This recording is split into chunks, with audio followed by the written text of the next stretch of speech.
ബലാത്സംഗ കേസിൽ നടൻ സിദ്ദിഖിനെതിരായ അന്വേഷണത്തിന്റെ വിശദാംശങ്ങൾ അഭിഭാഷകർക്ക് കൈമാറി. SIT അംഗമായ മെറിൻ ജോസഫാണ് വിശദാംശങ്ങൾ അഡീഷണൽ സോളിസിറ്റർ ജനറൽ ഐശ്വര്യ ഭാട്ടിക്ക് കൈമാറിയത്.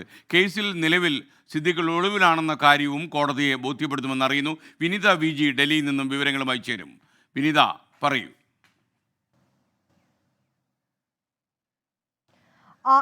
ഈ കേസുമായി ബന്ധപ്പെട്ട SIT ടീമിലെ അംഗമാണ് മെറിൻ ജോസഫ്. ഈ സിദ്ദിഖിന്റെ കേസ് അന്വേഷിക്കുന്നതും മെറിൻ ജോസഫാണ്. ഈ കേസ് ഇന്ന് സുപ്രീം കോടതി പരിഗണിക്കുന്ന വേളയിൽ ഇന്നലെ തന്നെ മെറിൻ ജോസഫ് ഡൽഹിയിലെത്തിയിട്ടുണ്ടായിരുന്നു. തുടർന്ന് അവർ ഓൺലൈനിലൂടെ അഭിഭാഷകരുമായി കൂടിക്കാഴ്ച നടത്തി. ഇതിന് പിന്നാലെയാണ് ഈ കേസുമായി ബന്ധപ്പെട്ട വിശദാംശങ്ങൾ ഈ കേസിന്റെ അന്വേഷണ ചുമതലയുള്ള മെറിൻ ജോസഫ് അഭിഭാഷക ഐശ്വര്യ ഭാട്ടിക്ക് നൽകിയിരിക്കുന്നത്.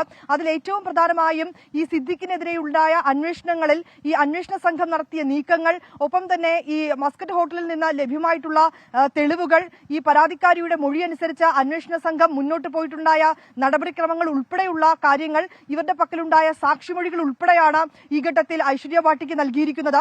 ഈ കാര്യങ്ങളൊക്കെ തന്നെ സിദ്ദിഖിനെതിരായിട്ടുള്ള തെളിവുകൾ, ഈ അന്വേഷണത്തിന്റെ പുരോഗതി ഉൾപ്പെടെയുള്ള കാര്യങ്ങൾ ഇന്ന് ഈ അഭിഭാഷക സംഘം കോടതിയെ അറിയിക്കും. ഒപ്പം തന്നെ ഈ പിന്നാലെ ഈ ഹൈക്കോടതി ഹർജി പരിഗണിക്കുകയും പിന്നീട് സിദ്ദിഖിന് ജാമ്യം നിഷേധിക്കുകയും ചെയ്തിരുന്നു. ഇതിന് പിന്നാലെ സിദ്ദിഖ് ഒളിവിൽ പോയിട്ടുണ്ടായിരുന്നു. ഒപ്പം തന്നെ അതിന് തൊട്ട് പിന്നാലെ തന്നെ ഈ ലുക്കൌട്ട് നോട്ടീസ് അന്വേഷണ സംഘം പുറത്തിറക്കി.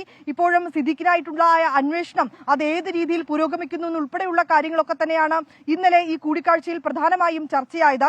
ഈ വിശദാംശങ്ങളും ഇന്ന് ഈ അഭിഭാഷക സംഘം കോടതിയെ അറിയിക്കാൻ തന്നെയാണ് സാധ്യത.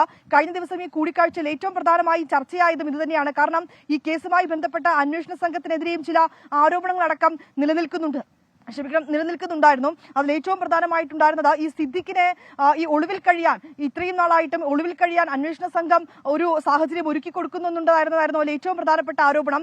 ഇനിയും സിദ്ദിഖിനെ പിടികൂടാനോ അറസ്റ്റ് ചെയ്യാനോ കഴിഞ്ഞിട്ടില്ല എന്നുൾപ്പെടെയുള്ള ചില ആരോപണങ്ങൾ കൂടി നിലനിൽക്കുന്നുണ്ടായിരുന്നു. അതുകൊണ്ട് തന്നെ അത്തരം ആരോപണങ്ങൾ അത് കോടതിയുടെ ഭാഗത്തു നിന്നുണ്ടാവുകയാണ് എങ്കിൽ പോലും അതിനെ നേരിടണം എന്നൊരു മുൻകരുതൽ തന്നെയാണ് ഈ ഘട്ടത്തിൽ അന്വേഷണ സംഘവും സ്വീകരിച്ചിട്ടുണ്ടായിരുന്നത്. അതുകൊണ്ട് തന്നെ ഇതിനോടകം ഈ കേസിൽ SIT സംഘം എടുത്തിട്ടുണ്ടായ നടപടിക്രമങ്ങൾ ഉൾപ്പെടെ കാര്യങ്ങളായിരിക്കും കോടതിയെ അറിയിക്കുക.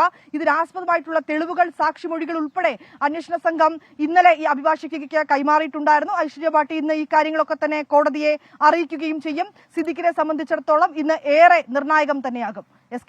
വിനിത VG ഡൽഹിയിൽ നിന്ന് വിവരങ്ങൾ കൈമാറിയത്.